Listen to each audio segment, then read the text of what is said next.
All right, guys, we are live and kicking. Thank you very much for joining us for this session. Phil, please go ahead. Hi, thank you all for joining us again. We're in a bit of a technical situation here, but we'll deal. First off, this is the discussion from the previous two speakers on the future of work. And I'm Phil Lelyveld. I'm with the USC Entertainment Technology Center, which is a think tank. It's part of the USC School of Cinematic Arts, but we advise industry on the future of entertainment and entertainment technology. So on the future of work here, if I can just recap, Renji Bijou has discussed and demonstrated a way for essentially the infinite desktop, okay, where you can go into a virtual space and basically lay out your entire work world around you and share it with other people. Kyle Jackson from Tailspin talked about virtual and augmented training and education capabilities and ways for teams to work together. Unfortunately, our third speaker, Matt Morales, had to drop out, but I do want to cover the fact that he's from Oasis, and what Oasis has is a essentially place to puppetry, if you will, where as you speak, an avatar of a character, which can be a photorealistic version of you, moves its lips and has other facial features that respond to what is being said. So put all those together, and you've kind of got the future of work that blends a virtual and a real world experience. So you can be an avatar working with other avatars, or you can be a real person working with other avatars in both a virtual world and a real world. So if I can just start this off, and this panel for the most part is going to be thinking, if I can use what we do at the Entertainment Tech Center, think in the 3 to 5 year time frame. Anything less than 3 years, you could build it now already. Anything more than 5 years is arm wavy and science fiction. So the first question I have for both of you, and I'll start with Renji, is what is needed to make this technology disappear? One of the reasons people don't adopt technology is because it stands in the way of getting things done. You're already doing a number of things, as is Kyle, that is making the technology disappear. But what are the holes? What more do you want to do to make it go away? Yeah, I love that question. So in our context, like you mentioned, when a user puts on their VR headset and they are immersed into their screens or immersed into a virtual office, I think I just lost the video. There we go. That was weird. Immersed into their screens or a virtual office with the rest of their coworkers. For us, we're competing against what it looks like for people to have just their laptop and maybe like a Zoom call, right? What we had noticed is when people actually put their headset on, they enter a mode of deep work more frequently and for longer periods of time. And so what that does is it almost creates a superhuman ability for a person to be able to get 2x or 3x as much work done in a shorter period of time than if they didn't have the headset on. And so Immersed is on a mission to create this sort of actual like 10x engineer or 10x worker where, I mean, say for example, you have Uber versus Lyft and the employees at Uber competing against the employees at Lyft. Lyft is smaller than Uber, maybe I think a third or a fourth of the size. But if they used Immersed, for example, by the way, if you have any directors at Lyft, hit me up. And essentially, they're working in Immersed. They'd be able to outcompete Uber and get way more work done than Uber would. And the only way for Uber to be able to compete at a corporate level would be for them to also get the technology and the tools that enable their employees to perform at that level. And so all that to say, Immerse is working on enabling users to sort of enter this environment where they can click this feature we're releasing called focus mode. They click this button called focus mode or almost hyper focus mode. And it sort of incorporates a lot of different micro efficiencies to enable you to focus for longer periods of time and more effectively. And so an example would be We turn on social media blockers. We turn on do not disturb mode on your MacBook. We integrate with Slack saying, hey, Johnny is in focus mode for the next 23 minutes, so leave them alone, ping them afterward. It turns on sort of this music that enables you to increase cognitive ability and focus on your work. It puts a task list here, a timer here, all that type of stuff where when you have this headset on, you're sort of, so my point being, if you're competing against a tool that gives you superhuman productivity, you're gonna, in order to stay competitive, you're gonna have to adopt the new technology. And that's how it's been for technology in years past. Are there pieces that aren't interoperable with that environment that you have to build for, or is everything there now? Are you saying, do we have to wait on future hardware? Is that the question? No, I'm basically saying, is there anything that falls out of the environment you created that you want to bring in? Any software capability, any AI, anything like that, that needs to be converted to be brought in? Yeah. So no. So literally anything that runs on your computer runs in immersed as well, because we're just bringing your screens in VR, right? We bring your hands, we bring your keyboard, we bring your mouse, we bring your touchpad, meaning your mouse in VR. So really, we have people who are able to work in VR 40 plus hours every week. So this is not some sort of like pie in the sky goal that we're building. Tens of thousands of users use immersed every month at this point right now. Great. Okay. And Kyle, what about you? What about Tailspin?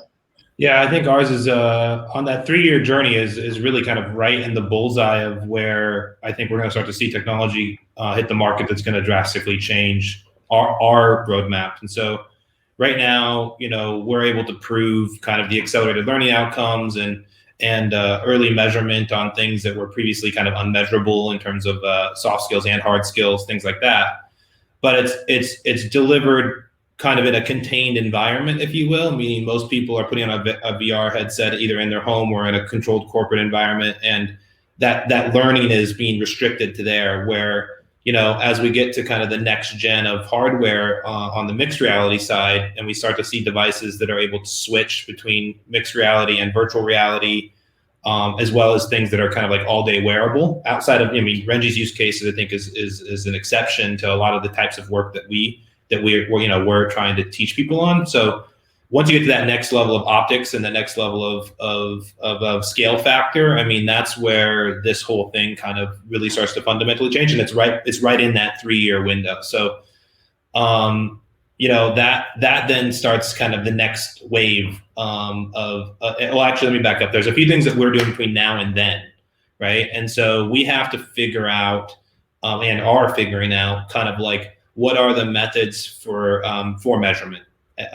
This is an entirely new landscape for skill measurement, right? So while we have kind of like standards established in e-learning and in the classroom learning and university kind of education, here we're looking at things at a more micro level, and so skill measurement becomes in and of itself a kind of an emerging practice.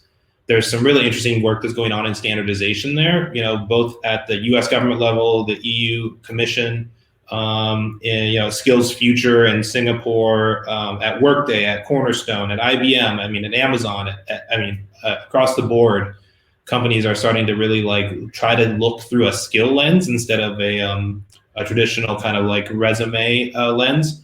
That in and of itself takes some technology. And interoperability and things like that haven't necessarily been built yet. So all of those things are kind of on a 3-year time horizon, maybe faster. And once those are in place, then everything I talked about in my talk in terms of kind of like really dynamic personal learning journeys and the ability to deliver kind of skills on demand becomes a reality, because you're not limited by where you're having that experience like you are today. And you're also supported by the kind of measurement structures that are going to basically make that skill or that competency portable, right? And once that's portable, then I can move between employers. I can move between jobs within my employer. The whole thing fundamentally changes. So let me, if I can, tease out a little more on the standardization point you just made, because one thing about the evolution of technology is when you have innovation, standardization is like the enemy of innovation. You're basically freezing something, but you're freezing usually things that are fundamental to the industry. So at this point, can you give an example or two of what can be standardized now, or are you just saying there are a bunch of competing companies hoping to dominate and become standard? No, it's actually taking more of a consortium model, luckily, because this is kind of like, if you think of the prior models for this, right? Like we've had like the Bureau of Labor Statistics here in the U.S. and they created an ontology of job codes that basically help to classify types of jobs. And then that expanded out to things that dissected some of those jobs and some of those competencies into kind of a broader range of kind of skill measurement. And that generally started to explode out in the enterprise world because businesses kind of wanted to be able to look at their people on a skill level. But the problem is one business didn't call the skill the same thing as another business. And therefore you have a real issue of interoperability. So the idea of kind of an open consortium model for this particular piece of standardization seems to really have traction because the benefits outweigh the ownership of the data model. Then it's a question about like, once you have that low level standardization, there's a lot of stuff you have to do on top of it, right? So like what we're focusing on is kind of like how do you create the mapping algorithms, right, between skills and opportunities. So if I have a standard layer of kind of what skills are called, what competencies are called, and then ultimately maybe how we even measure them, that last part's going to be real tricky, obviously, from an interoperable standards part. But then once you go to even like kind of one higher level of magnitude on the whole opportunity, you also have to figure out how to map people from one place to another. And how do you create those kind of pathways for learning and for skill acquisition? And that piece, we think of it a lot like GPS, right? Like you think of the low level technology that needed to happen before you could get navigation and then intelligent navigation. And then obviously on top of those things, we got the entire on-demand economy and all the other things that come after. So the low-level standardization, I don't think is necessarily going to be a problem, and is almost there. Like I would say that's more of like a 6 to 12 month timeline, and then once you get out to the head end, obviously that's where you're going to see real competition and real sorts of innovation. Okay, I want to go back to the whole concept of this being an integrated environment with virtual and real people in it. And going back to Renji, our opening keynote, Salman Khan talked about the fact that given the choice, he would always choose a live teacher over online education. He thinks that personal touch is what people need. But we're moving into a place where we're getting fake humans. So my question for you, and also Kyle, if you want to chime in, is what do you think the minimum viable fake human is going to be? What characteristics do they have to have in order to function in this virtual space in ways that you find credible and useful, as opposed to, I'm dealing with this mannequin? Yeah. So, I would agree that like I don't desire for virtual collaboration via VR to be a replacement for in-person. At the end of the day, like regardless of where companies leadership personally stands, like a lot of people are impacted negatively by COVID, and a lot of people are in a sense scarred in a way that will prohibit them from ever entering the office. Some companies have indefinitely shut down their offices, and most companies likely will go to a hybrid model where some people can work from home, some people in the office, maybe social distance within the office sort of thing. That being said, the goal for Immerse would be to work for teams that are hybrid or fully remote, right? So that being said, we're going to be definitely working on different integrations in order for teams that are in the office to be able to collaborate effectively still with teams that are remote. The desire for us is to not build a product where everyone has to be remote. Does that sort of make sense? Like we don't necessarily mind where companies and users are on that spectrum. We just want to be able to create a product that makes it so that no matter where you are, you can feel connected at all times. So there are things that you do lose being in VR today as opposed to in person, such as certain facial expressions that are authentic. I know there's some, like even like Oculus avatars using machine learning. It tries to gauge the posture of someone's mouth using their voice. Some apps like Matt's app tries to gauge eyebrow movement, things like that, just straight voice. I know Facebook's working on headsets with cameras that can track your mouth, track your eyes, track your cheek muscles and things like that. And at the end of the day, we likely will inevitably move towards a Ready Player One world, regardless of where people's opinions stand. And to be real, I personally do enjoy in person way more than I do remote. And so the question is, do we want to be part of that inevitable wave, or do we want to just kind of be here and kind of try to dig our heels into the ground and resist the change? Or are we going to build products that can help kind of give us the best of both worlds? Okay. And Kyle, you're actually using artificial intelligence, artificial characters, either with machine learning or AI behind them. Do you think you've achieved believability at this point, or are there things that you want to improve further? Well, so I think there's a couple of important distinctions to make. First is kind of, Renji's world is synchronous collaboration with virtual avatars, right? And that is being, you're trying to drive something there that has, I think it has aspects of believability because of the real-time nature that once you go asynchronous become even harder, right? Because once you go asynchronous, you're truly basically operating as like an AI or a cognitive architecture with an expression layer. And that is in of itself got a whole host of challenges. And we're squarely in the middle of that, working on it, because we're trying to use virtual avatars to help teach soft skills. Now, for our actual application right now, realism isn't necessarily important. It's not 100% important. It does depend on the soft skill you're trying to teach and the learning outcomes you're trying to achieve. So we actually defined realism a little bit differently. We define it more as emotional realism than visual realism, right? Because you can, like, I have a Pixar character on my windowsill, right? That thing was extremely emotive in that movie, and I would bet to say that maybe all of us cried by that little thing, and it's so we've proven that emotional realism and visual fidelity do not necessarily have to be in sync, right? And so where we're at right now is we've thrown away the idea of visual realism as a requirement specifically for learning outcomes, where obviously you get out to like virtual agents for like maybe consumer experience or some of the other use cases that are going on with virtual humans or virtual avatars. And that may be a different bar. If I'm trying to try on fashion, I can't use a character that maybe has extended features or something like that. And so, there's certain places where that realism bar is going to be more important than others. For our use case, I don't think we necessarily have any limitations today, other than just the compute power on the device. Other than that, there's nothing holding us back. So it's not an issue of the avatars or the virtual human technology. It's actually an issue of the hardware, which is just a matter of, a year. Give it a year and we'll be able to solve that. So.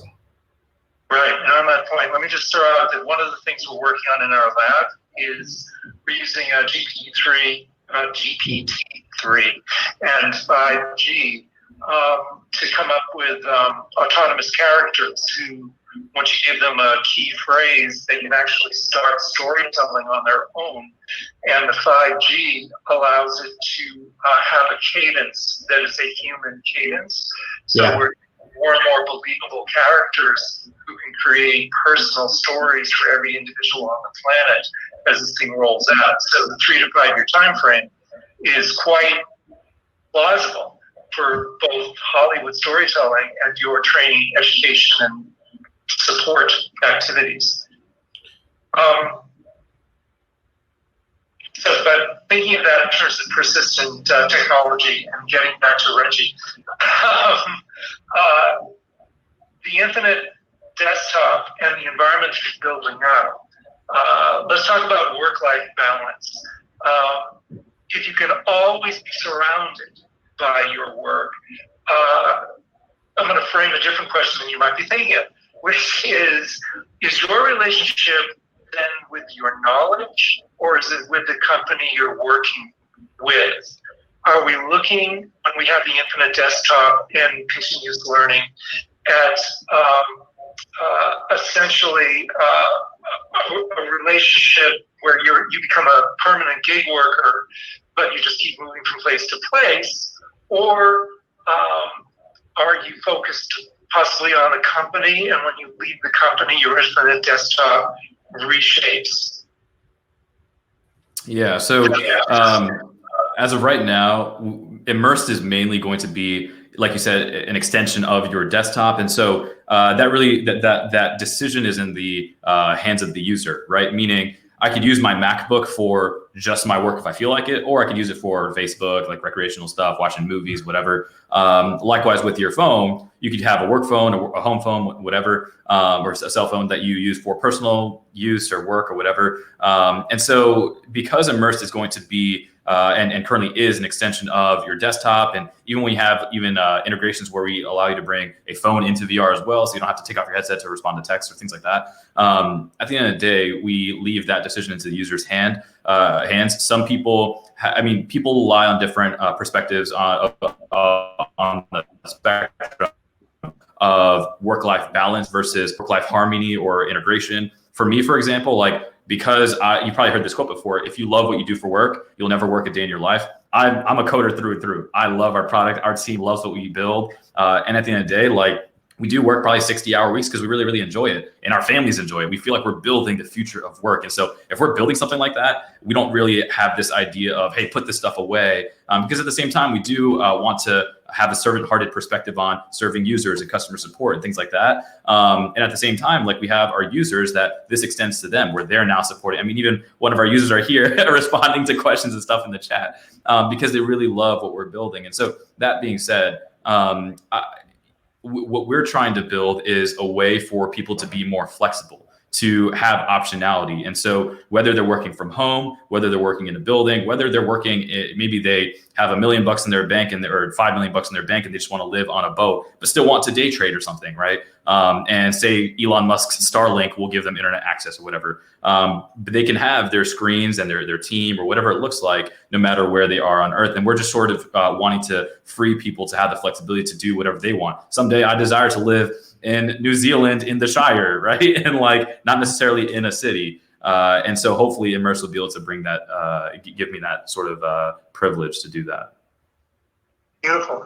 And so, Kyle, I just want to pick up on Reggie's comment of when they're working, ... And you had a lot of metrics in your presentation.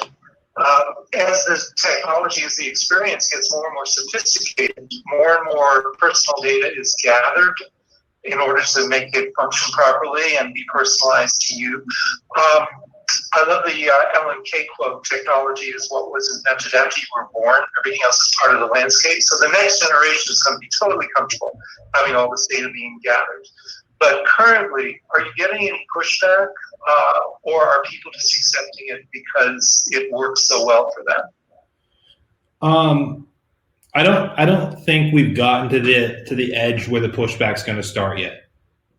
So I think I'm hopeful that the privacy conversation just around personal data is going to play out on a timeline that is actually kind of just in front of this issue, because once we get to kind of accelerated learning outcomes being measured and skills being stored at a much accelerated pace, we need to have that trust, because the benefits will, I think, outweigh the downsides as long as we have the right controls and we've dealt with the privacy issues, right? And even the business models that are kind of sitting underneath some of the issues we have now.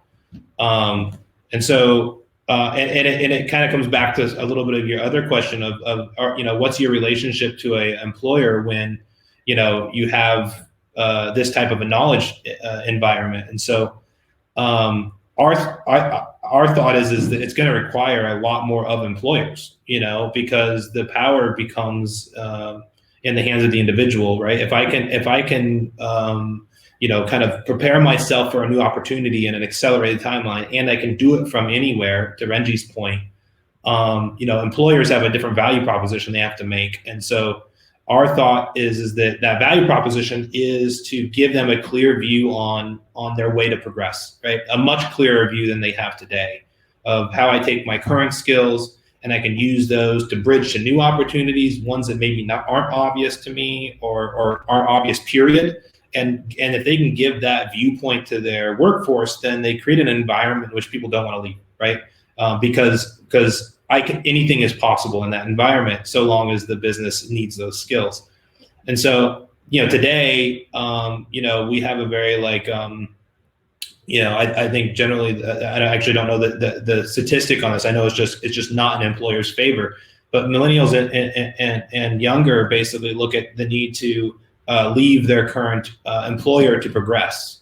And that's become an ingrained thing. That's how you get more money. That's how you get better opportunity. That's how you move up in position.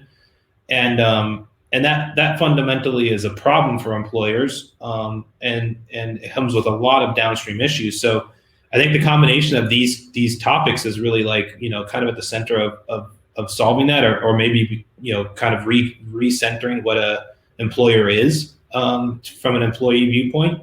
But if they don't keep up, it will be a very difficult environment, or maybe maybe the relationship will just be different. It will be more akin to you don't necessarily have strong relationships necessarily with either one. Both seem to function pretty well, and so maybe a relationship with our employer starts to become more like that. I mean, today obviously there's people who there's the tattoo brands, right? There's people that literally tattoo their corporate logo on their body because they believe so much in the mission of the company. So this is to me, these are all these dynamics that are just really moving alongside technology and some of the freedoms that it creates. So Phil, I'd like to jump in and ask, I think that's a very interesting point, Kyle. Are you suggesting that the best employer might also end up becoming the best learning organization or the best teaching organization? And people that want to stay at the best companies are probably places where you can learn a multitude of different skills throughout your career and jump into different industries. I think the whole thing becomes so nonlinear, right? That I don't even know if people will think about it in that way, right? Because what it becomes is more of at least this is my hypothesis. My hypothesis is careers and employers used to equate to something in terms of stability that then allowed life to function, right? Because you got to be able to, provide for your family and buy the things that you wanted and move into circles that you had hoped to get into. And so it kind of becomes a question of what does that stability look like going forward? And so the mindset of I love it here because I'm this is a place that gives me the opportunity to learn. I think actually it'll probably be more of a mindset of that's the only stable way to continue to stay relevant. And the better the employer is at that, the more likely you are to stay, right? Because at the end of the day, you're still serving kind of a hierarchy of needs kind of mindset, right? And so people, at least I think, historically, the last maybe I'd say, 20 years or so, there was a lot of people who went to work to get a job and then do as little as possible to stay in that role to then move, slightly up in salary, right? And obviously now we have a couple generations that is not the way that their brains are working, and that kind of infinitely curious or lifelong learning or continuous learning is going to be part of kind of the OS. That's why we kind of the skill-based work OS. That's kind of the concept, right? Is that this is just this, if you don't have that operating system, you're basically incompatible with the employee base and what they want, right? In terms of stability and those opportunities. So I think it's hopefully that's where this all lands. That at least in my opinion, that's what I think is so interesting about the opportunity. Let me ask a question for all three of you, and it goes back to something that Andre Key spoke about, because you've just been describing the lifelong learning experience of a knowledge worker. And when you think of Uber, there is an algorithm between the workforce and management, so you can never pass through that algorithm. Do you think that business model is going to last? Or do you think because there's that ceiling people are going to find ways of getting around it, and it will fade away.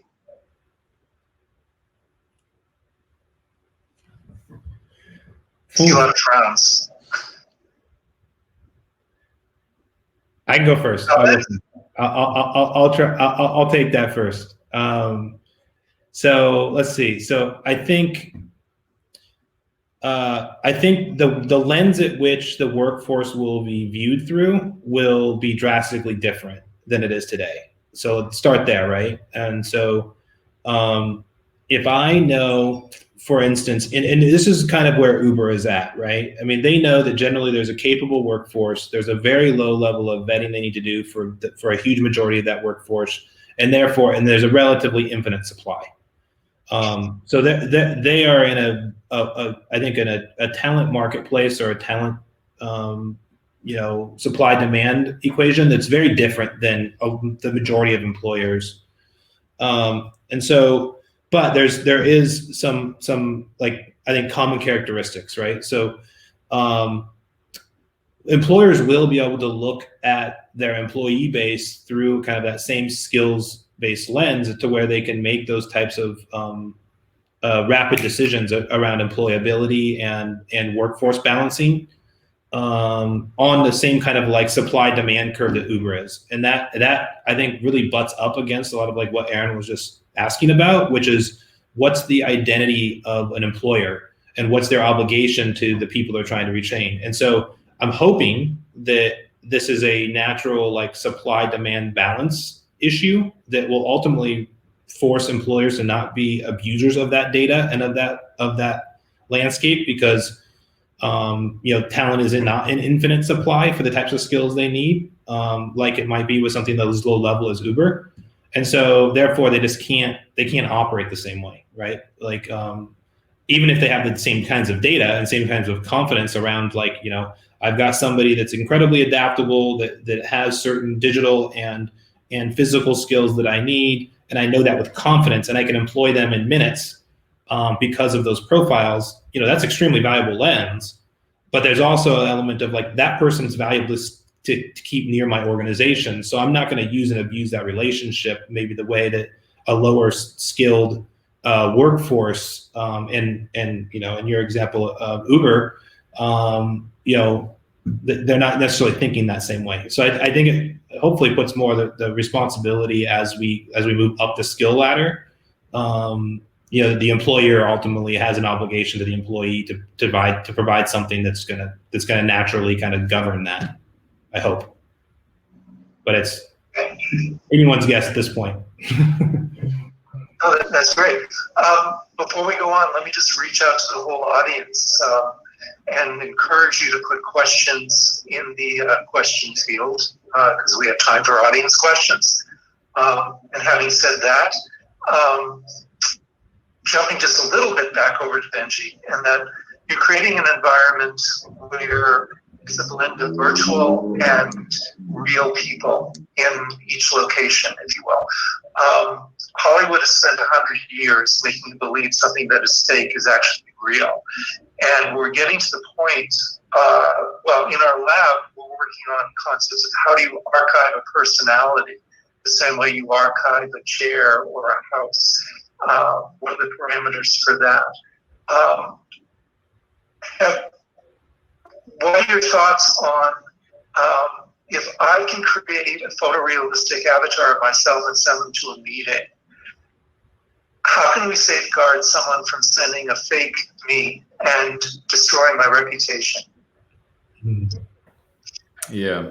And that's something that, I remember talking about that with one of the people on my team this morning, just like, when we move into more of a Ready Player One sort of world where, you put on a pair of glasses or goggles or whatever it is, and you have a choice of kind of being who you want to be. The part that, we don't really know what the answer to is yet. I think Facebook has their own answer of like Facebook login or whatever, kind of being their way of holding people accountable. Whereas you have sort of the hardcore gamer network extremely upset at them because they want to be anonymous. And then they sort of bring up the thing where, when kids are playing, you don't want, child predators or whoever to be able to target them and know who they are. I think at the end of the day, there's going to have to be some sort of level of anonymity in certain applications, and then in other applications, the requirements of accountability, right? So having identity and knowing who this person is. Things with deep fakes and whatever, where you can kind of go over video and with a neural network, see a convolutional neural network, and be able to like change their face and make them say stuff and make it sound like them, all that type of stuff. It is pretty crazy. I know that I've met a couple of different founders who are working on neural network-based cybersecurity, where they can use characteristics or traits or signals to be able to tell whether or not something is a deep fake versus a real person. And that's honestly going to have to be something that Facebook, Apple, Google, Microsoft, like the people creating the hardware, they're going to have to face these types of things. What does login process look like? What does authorization and authentication look like? And what does actual accountability look like in the virtual world? I remember when we first released Immersed's Virtual Cafe. I mean, for me, the whole reason why we had opened that up to the public is because a lot of users were saying they felt isolated. We worked on just a solo mode version of our product and then a team collaboration version of product. We didn't create anything for the freelancers who were kind of in the middle, where they're like, hey, like my team, I'm not necessarily working with a team, I'm working on individual stuff, but I want to work alongside other freelancers. And although I'm not collaborating with them, I just want to kind of work virtually alongside them. And so we created sort of the Immersed Virtual Cafe. And it was an awesome thing where people could, not feel isolated and alone. But I didn't necessarily think about, okay, what are the implications of random strangers who are just trying the app and that are making daily active users feel uncomfortable by getting too close to their face or using crude language and things like that. And so we've had to think about sort of a kick and ban sort of thing, feature, or like a personal bubble sort of feature. And the thing is, that is our responsibility because we created the platform to enable people to interact in the first place. When I first got on there, like I witnessed some pretty like dark stuff, and I was just really like weighed down, and it felt very heavy to witness, to be real, sexual harassment live right there happening right before me. And immediately that second, I coded something in our database, or like I sent a SQL query to kick a person out of that room, whoever that person, and ban them indefinitely from our app. And maybe they'll give us a 1-star rating. I kind of don't care. But that's going to be our responsibility to put more security measures in place to make sure that users feel welcomed and safe. And likewise, when it comes to things like Facebook Horizon or HTC's Oasis or whatever these different platforms look like, they have a lot of agreements you have to agree to, and they reserve the right to ban you or whatever it is. And just like in real life, there's like a police force that kind of holds people accountable for their actions. The hope is that we can do that at a more automated level once we're in the virtual world, so that there doesn't necessarily have to be like a virtual police there, but instead something that's scanning certain aspects of what people are doing, or maybe a generalized neural network that is able to detect suspicious behavior. And so all that to say, when it comes to things like being able to tell, is this really Renji or not? I think that sort of depends on the environment that you're in. Like in Immerse, for example, when teams are collaborating, I shouldn't be able to create an avatar that looks like my manager and change my username so it's my manager's username. I should be required to have a level of authorization and authentication through another, MFA, 2FA, whatever have you. And so likewise with Facebook, Apple, Microsoft, as they come out with their generations of headsets, they should do the same. Hopefully they will. I don't know that they will. The downside is, so far, even just from the Facebook login on the Quest headsets, there was the silent majority that was kind of okay with it, like, oh, I've already connected my Facebook login. But then you had the extremely vocal minority who was blowing up Reddit and blowing up Twitter saying, I can't believe Facebook is making me connect my identity to who I am in the gaming world. And I think that's because, unfortunately, in a sense, Facebook had to start their VR headsets off, or Oculus had to start off VR headsets in the gaming context. But when you start moving into enterprise, I mean, to be real, like my LinkedIn account, I don't care to have a different identity on LinkedIn. I want it to be myself.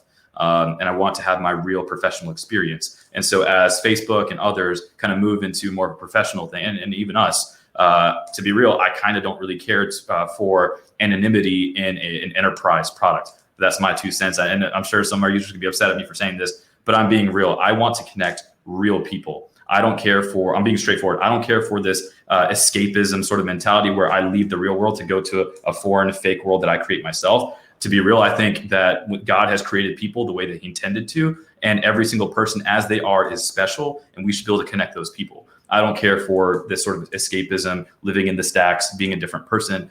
There are some games that users can play and use for that type of stuff. But specifically for immersed, we do care for authentic, real people, and we're going to be putting a lot of cybersecurity and things in place as we grow to make sure that there is no sort of identity theft or anything like that. I think to piggyback off of that, Renji, I think we just published some news around how Stanford published some research where through 5 minutes of motion data, they can pretty much confirm who you are in virtual reality. So, even though that might sound kind of creepy, you can also see how that could be applied to a place like enterprise, where if you need to go to a really important meeting, the company needs to ensure that you are who you say you are. They can automatically do that through an algorithm by detecting your motion data, which is probably only going to get faster and faster, as you mentioned. So we're getting there. Yeah, the other side of the conversation is like cryptography. It's a process, not a solution. Because once you decide, hey, it's going to be how I walk, someone creates a way of cheating the walk. So it's an ongoing process. Go ahead, Kyle. Yeah, I was just going to say, one of the other parts of this is obviously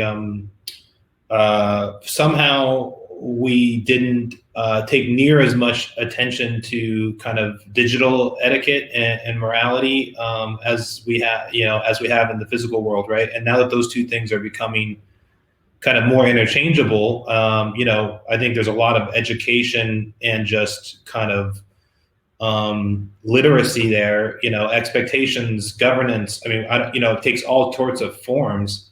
It's really important. And so the simple one is obviously around identity and workplace applications. That should kind of, I think, go without much objection. But there is a huge portion of the digital landscape, right, that this has just slipped past. And they're just like the common decency that people express in the real world doesn't carry over. And that fundamentally creates a space that is unsafe, that is obviously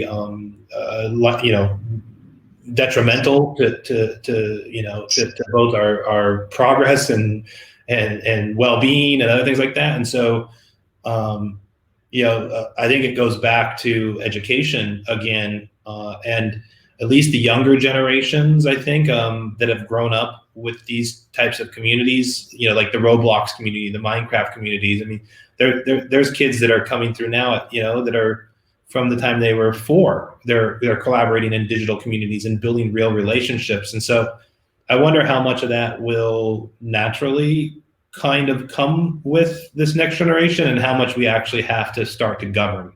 And, honestly, it's probably our collective generations here that are the ones that are going to need governance, right? Because they're the ones that just kind of it was the Wild West. And we spent 10, 20 years developing really bad habits and ignoring some of the things that are ultimately probably much healthier to keep in place than to just, delete from each other. And I think that's a really important point. Like, if you look at the advent of the internet, people have become all of a sudden like really bold, buff people that will say whatever they want online, but then in person, exactly. And even Debbie said here in the comments, I do find that people will say / do inappropriate things in VR and online that they would not do in person.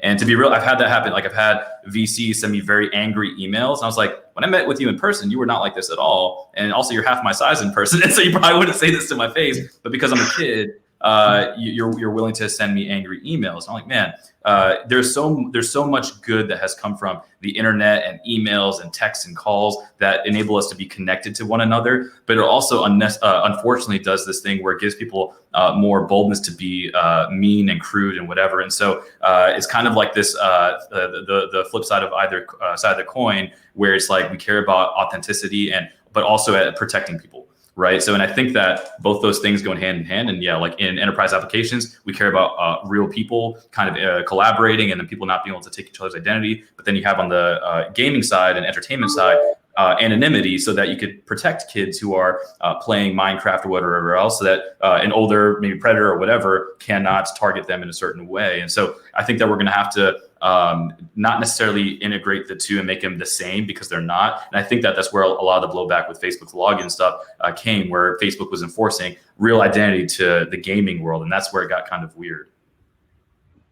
Yeah, and we have to think about consequences. Maybe not the Chinese social credit concept, but something like it, so that people are less likely, or if they mouth off with someone, because there are ramifications to it. Aaron, are we out of time? We're at 44 minutes. We have a couple of audience questions as well, so would love to take those. Can you read them? Because I can't see them. Yes, absolutely. One of the ones that has come up is, has any of this immersive technology been used or tested on persons with cognitive disabilities? And this is a question from Lisa. Yeah, I can answer that. Oh, you said this is for anyone? Yeah, please. Yeah, so we did. What was really cool was some of our first users were users who, for whatever reason, had certain optical issues and were not able to use normal screens in real life, and they had to use e-ink screens. And now, one of our users, he lets us use his name publicly. His name is Vermeer Grange. He goes on different panels, even online, talking about how using Immersed has saved his IT career because he can have screens that he can tweak their settings, their brightness, their contrast, all this type of stuff that you think that normal screens would be fine with, but it actually irritates his eyes. Whereas in VR, that's not an issue. And to be real, I don't even know the biological side to that or like the scientific side of that, because I'm like, aren't you just bringing a screen even closer to your eyes? But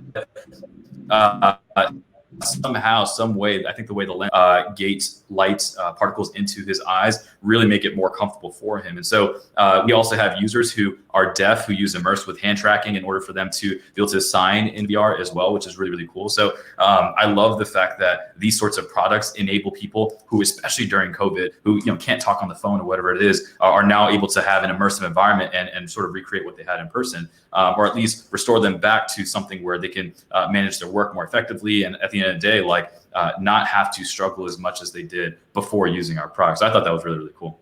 There's a couple other pretty amazing applications that I've come across, and that have, some of which have been pretty well documented now, where immersive tech is essentially acting as almost like a digital therapeutic or digital medicine, right? And so there's a use case that I saw last year on in the mixed reality landscape, where people who have oh gosh, what's it called? It's basically blind spots, in your eyes, and it is actually a large population of people get them over their life, to where they'll just be a dark spot in part of your vision. And they've been able to take the forward-facing cameras and essentially, use those to map and reproject into the other parts of your eye, and your brain does a very interesting thing where it kind of quickly teaches itself to have full vision again. And so there's applications like that. There's some really very interesting work that's been done on paralysis, right? Like restoring neural pathways using a virtual limbs. So you're able to basically stimulate the neurons in your brain, moving a virtual limb that then actually starts to restore the real pathways over time. And people have gotten motor functions back that way. And then there's also some really interesting research around autism and other kinds of use cases where there's a hypersensitivity to certain types of interaction or light. And there's a really interesting company out of Boston called Brain Power that's essentially using Google Glass, going way back, to help to give autistic children the signals they need to understand the world the way that other people understand the world, because the issue is they're perceiving it differently, right? And then they project their emotions into what they perceive the world to be, and those are out of alignment. And so it gets to be a very awkward social interaction. But once you start to use technology to kind of realign those things, you actually everybody can kind of re-engage. So those are like three, to me, like extremely powerful, just crazy use cases for how the technology is being used for disabilities, to basically erase disabilities in some ways.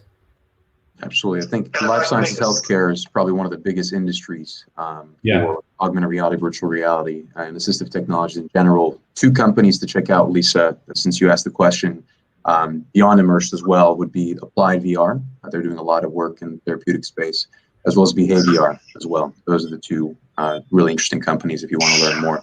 Sorry, Phil. Go ahead. If I could just make a point, one thing I've done this semester is run 8 student executive discussions on various issues. And the one that we ran on AI, which ties back to an earlier panel today, students complained that voice-to-text translation in real time clearly shows biases, because professors with strong foreign accents get misinterpreted at a much higher rate than people who are native English speakers. So there is a bias in AI aspect to all this. I think we can do probably one final question, and then we'll call it a day. I think there's 2 questions. Phil, please go ahead and choose. One is, what is next for Immersed, and what is next for Tailspin? And then the other question is, what do you feel will be the reason the masses will adopt VR and AR? So whichever one you'd like to go with. Oh, geez, let's go with the first one. What's next for YouTube? Ranji, go ahead. Sorry, I was on mute.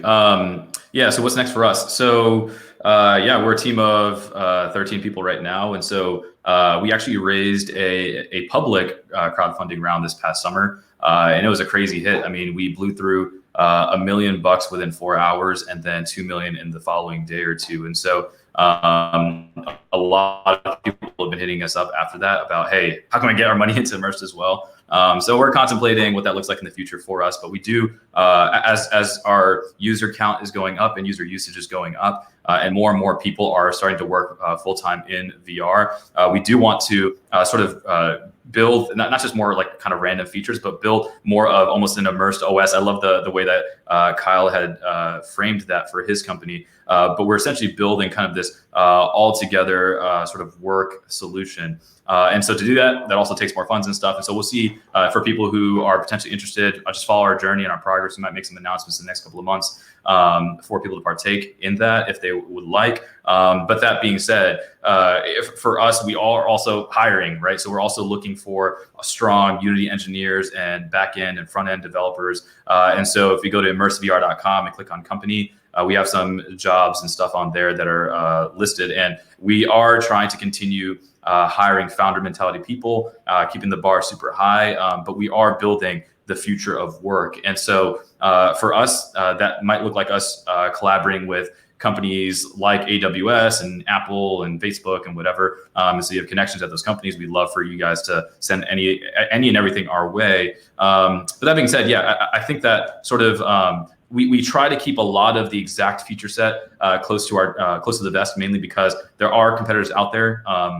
I'm not dumb, and I'm not going to think that Apple and Facebook and Microsoft and all of them are not working on their own version of Immersed. But for us, like, to be real, I don't really care that people copy our ideas. I just care that they don't have their own. And so we're just going to continue moving fast as possible, and we're just going to continue really building really a product where you're just not going to be as effective working in real life if you did not have a VR headset or a pair of AR glasses on. And so look out for our name. I mean, don't be surprised if you see Immersed being one of the household names for the next generation of computing, right? Like kind of how Zoom ties together iPhones and MacBooks and PCs and whatever, and everyone can video conference together. Don't be surprised if Immersed is the product that people use, regardless of what VR headset they have or AR glasses they have. If Immersed is the product that ties all that together, enabling people to work from anywhere in VR. So that's kind of what the future looks like for us. So we're kind of right at a turning point, actually, as a company. So the first several years, basically the first 5 years now, have really been about building the kind of minimum viable content and a lot of the proof points that were needed to kind of get up into the next phase of our journey. And along that, we had to build different platform components. We had to build content scaling technology. And so now, as we move out of that phase, we're really looking at like, okay, there's an entire world of skills that obviously we have to start to transition from the old mediums to the new mediums, and that's going to take an entire ecosystem to do it. And what's happened so far in just the broader XR world is it's a scattershot of use cases that don't have a common connective tissue. And so we think that this kind of whole skill-based work OS concept is really like the organizing principles and the connective tissue that helps to then make the sum of the parts greater than as a whole. And so now it's about starting to enable that community with the tools, starting to give them incentive to work alongside all the use cases that are coming our way that we can't fulfill, and kind of starting to triangulate all that opportunity, because it's I've kind of seen this problem before. When you move from one medium to another, right? It's a tremendous wave of upfront work to do that, and the people that start to get on that train early obviously typically benefit as that whole thing grows. And so I feel like we're, as a XR community, we're right at that point. It's some of the hardware that Renji talked about that's starting to make that more accessible for people.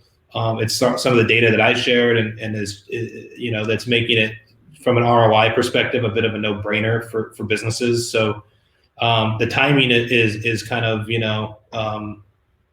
perfect for the actual problem we're trying to solve and the timeline of the next gen hardware. So we're really kind of making a turn towards building a community, building an ecosystem around this whole concept, and giving the tools for how people should think about this, and both on the measurement side, the enterprise enablement side, the content creation side.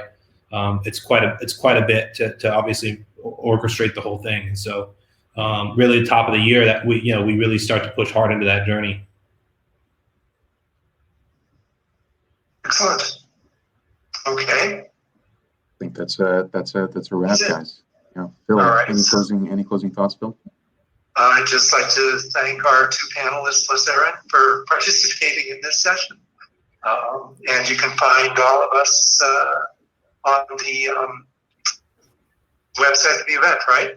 Yes, For more absolutely. information? There'll be a recording. We'll have a little bit of a brief introduction as to what's going to happen after this, but there'll be a recording of this entire conference, so you could take different sections and watch them at your own leisure, given most people can't be online for 8 hours right on a Saturday. So thank you, Renji. Thank you, Kyle. Thank you, Phil. I know you guys are all extremely busy. We really appreciate you taking the time to come here on a Saturday and connect with 2,300 folks from around the world. Thanks for having us. Thanks for tolerating the technical difficulty. Yes, agreed. Thank you, guys. Take care. Bye.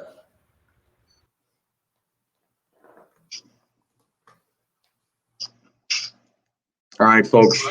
That's pretty much a wrap on the day.